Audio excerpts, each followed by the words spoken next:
بسم اللہ الرحمن الرحیم۔ السلام علیکم پیارے دوستو، آج کی یہ ویڈیو شب بارات کے بارے میں بہت ہی خاص ویڈیو ہونے والی ہے۔ پیارے دوستو،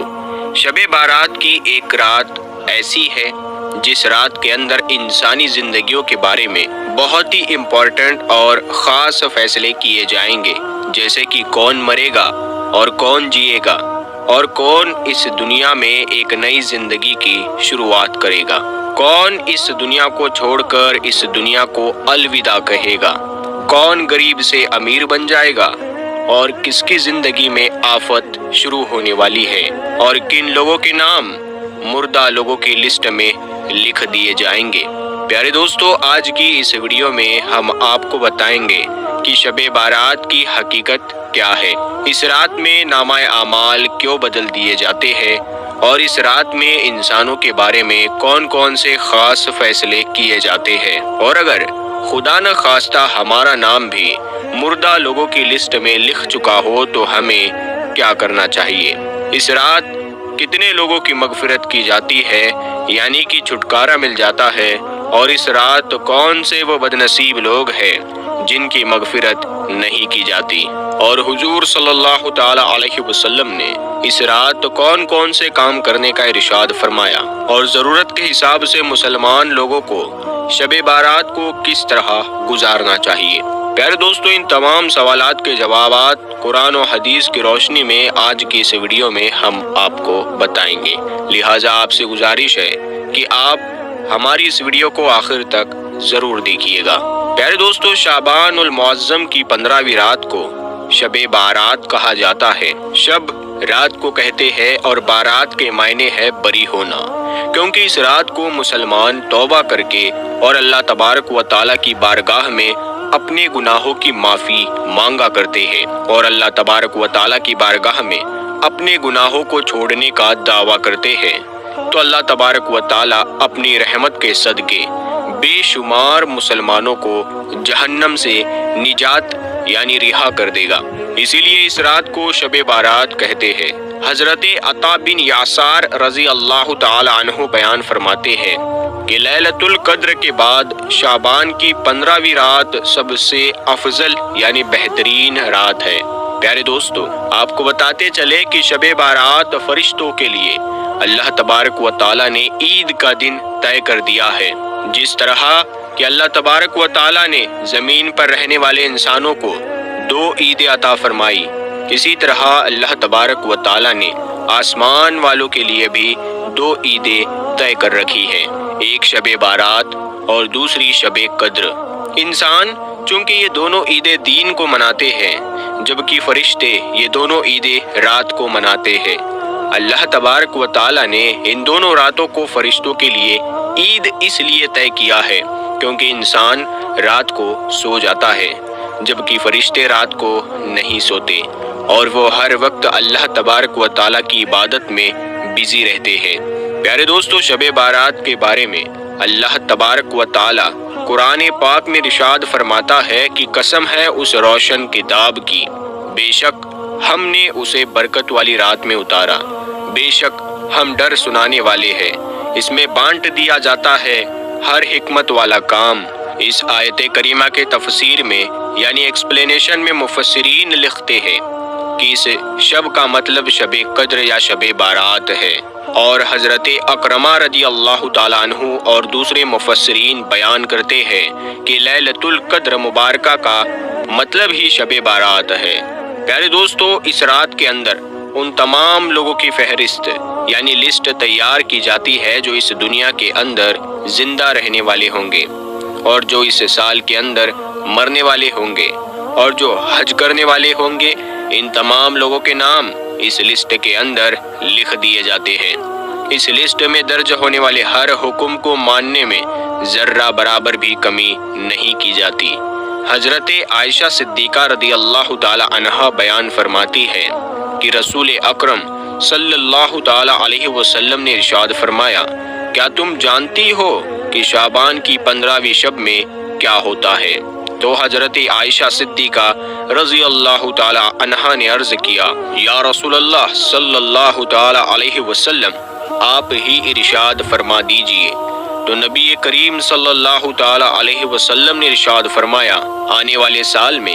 جتنے بھی پیدا ہونے والے ہوتے ہیں وہ اس رات میں لکھ دیے جاتے ہیں، اور جتنے لوگ آنے والے سال میں مرنے والے ہوتے ہیں وہ بھی اس رات میں لکھ دیے جاتے ہیں، اور اس رات میں لوگوں کے سال بھر کے اعمال اٹھائے جاتے ہیں، اور اس رات لوگوں کا رزق طے کیا جاتا ہے اور رزق اتارا جاتا ہے۔ حضرت عطا بن سار رضی اللہ تعالی عنہ بیان فرماتے ہیں کہ شعبان کی 15ویں رات اللہ تبارک و تعالی ملک الموت کو ایک فہرست یعنی لسٹ دے کر حکم فرماتا ہے کہ جن جن لوگوں کے نام اس لسٹ میں لکھے ہیں ان کی روحوں کو آئندہ سال مقررہ وقتوں پر یعنی طے کیے گئے وقتوں پر قبضہ کرنا ہے۔ پیارے دوستو، اس رات میں لوگوں کے زندگی اور موت کا فیصلہ ہو چکا ہوتا ہے، جبکہ لوگوں کے حالات یہ ہوتے ہیں کہ وہ اپنی دنیا میں مگن ہوتے ہیں۔ کوئی اپنا بینک بیلنس بڑھانے کے چکر میں ہوتا ہے تو کوئی اپنی کوٹھی اور بنگلہ تیار کرنے کی کوشش میں لگا ہوتا ہے، تو کوئی اپنی شادیوں کی تیاریوں میں لگا ہوتا ہے،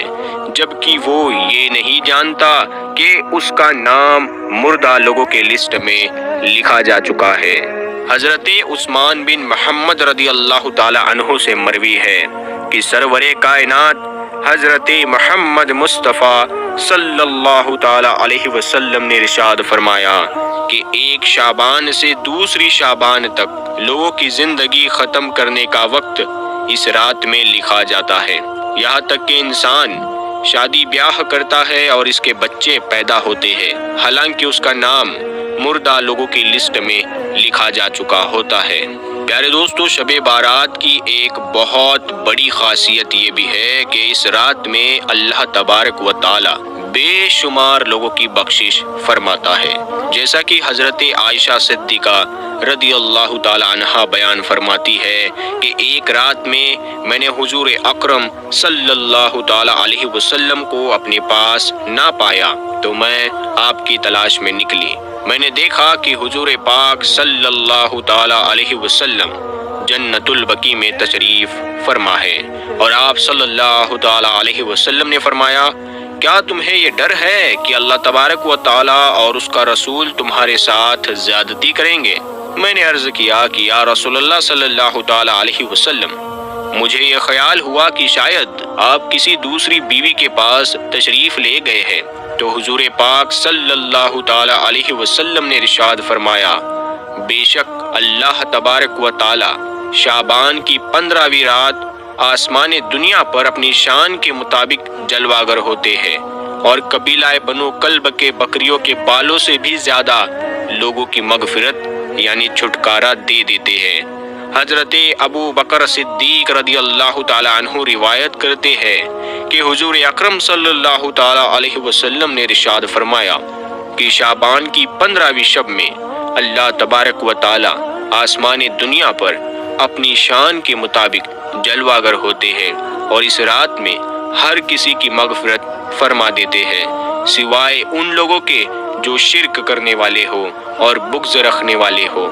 اور ایک دوسری روایت میں آتا ہے کہ نبی کریم صلی اللہ تعالی علیہ وسلم نے ارشاد فرمایا کہ اللہ تبارک و تعالی شعبان کی 15ویں شب میں اپنے رحم و کرم سے تمام مخلوقات کی بخشش فرما دیتا ہے سوائے ان لوگوں کے جو شرک کرنے والے ہو اور کینہ رکھنے والے ہو۔ حضرت عبداللہ بن عمرو بن عاص رضی اللہ تعالی عنہ سے روایت ہے کہ حضور اکرم صلی اللہ تعالی علیہ وسلم نے ارشاد فرمایا کہ شعبان کی 15ویں رات میں اللہ تبارک و تعالی اپنے رحمت سے 2 کے علاوہ سب لوگوں کی مدد فرما دیتا ہے،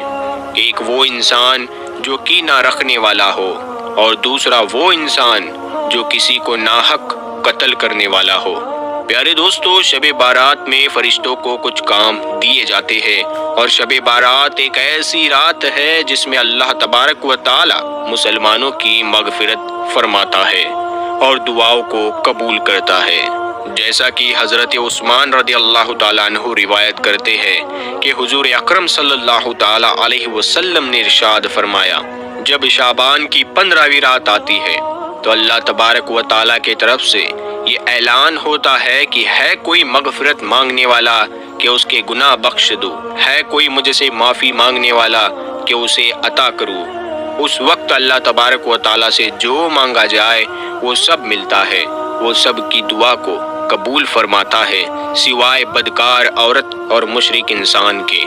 دوستو، شب بارات اور 15 شعبان کیا ہے؟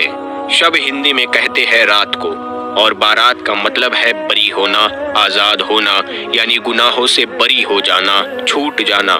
اور عربی مہینے شعبان کی 15ویں تاریخ یہ رات ہوتی ہے جس کو شب بارات کہتے ہیں۔ اس رات کی اتنی فضیلت ہے کہ اگر کوئی بندہ ثواب کی امید کے ساتھ عبادت کرتے ہوئے اللہ سے اپنے گناہوں کی معافی مانگے تو اللہ تبارک و تعالی بہت جلد گناہوں کو معاف کر دے گا۔ فضیلت والی راتیں کون کون سی ہے یہ بھی ہمیں پتہ ہونا چاہیے۔ نمبر 1 لیلۃ القدر